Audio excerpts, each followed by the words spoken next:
Coucou. Re.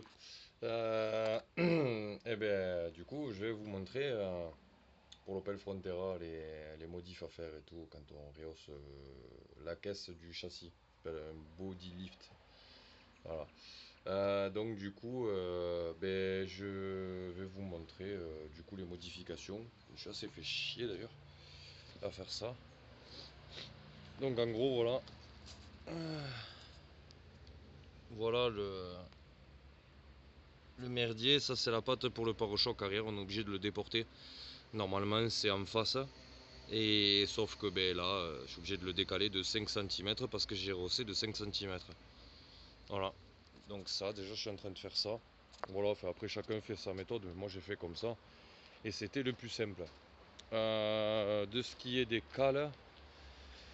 Alors, les cales de bodylift, vous n'avez pas les mesures à part le 5 cm de haut. Vous les faisiez en 60 de diamètre. C'est cette pièce-là, là. La pièce blanche là, juste là, c'est ça. Et il y en a 10 et non 12. Parce que quand on vous vend le kit, il y a marqué 12. Enfin, moi, le kit que j'ai vu, il y a marqué 12. Et au final, il n'y en a que 10. Donc j'en ai deux de passe. Là, c'est du air talon. C'est ce qu'ils vous vendent aussi. Voilà. Mais moi, je l'ai fait faire par un pote, donc je ne les ai pas payés. Là, moi, elles sont un peu fines. Je les ai fait en 50, mais faites-les en 60, c'est mieux. Parce que quand on voit en gros l'épaisseur de la rondelle, en fait, normalement, ça porte sur ça. Bon, là, ça risque rien, hein, mais. Je pense qu'au mieux, c'est de faire comme c'était de base en 60. J'ai mis 50, mais j'aurais dû mettre 60. Ouais, voilà. Et le trou, c'est. Le trou au milieu pour mettre les vis, c'est du 10. Donc percez-les à 11 pour être sûr. Vous les faites percer à 11. Faites-les sur mesure et ça vous coûtera beaucoup moins cher, hein, vraiment. Hein. Parce que le kit, il est trop cher. Et les vis, vous prenez du 150.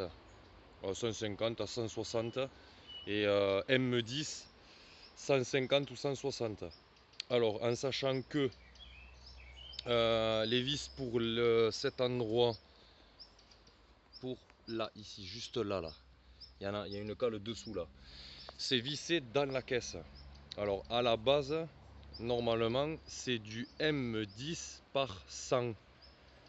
100 et nous c'est du M10 par 125 de base. Voilà. Alors en sachant que sur le 4x4 c'est du M10 par 100. C'est les seuls qui sont vissés dans la caisse. Et du coup, j'ai réussi à les mettre quand même. Ça force un peu avec de la graisse. On serre un peu, on desserre, on resserre un peu plus, on desserre, on resserre un peu plus, on desserre jusqu'à qu'arrive à serrer. En fait, ça refait un peu le filetage. Bon, c'est pas le meilleur, je vous avertis, hein, mais ça tient. Franchement, ça va pas bouger. Donc voilà, c'était pour vous expliquer ça. Donc voilà, retenez diamètre 60 et le hauteur 50, percé à 11. Voilà, que ce soit en acier, en alu ou en air talon, c'est pareil, on s'en fout. Voilà. Et en gros, il faut rehausser, vous dévissez. Vous dévissez les deux côtés, mais vous en laissez quand même de l'autre côté. Parce qu'en cas que la caisse elle ripe et qu'elle dégage de l'autre côté, en fait, pour éviter qu'elle glisse.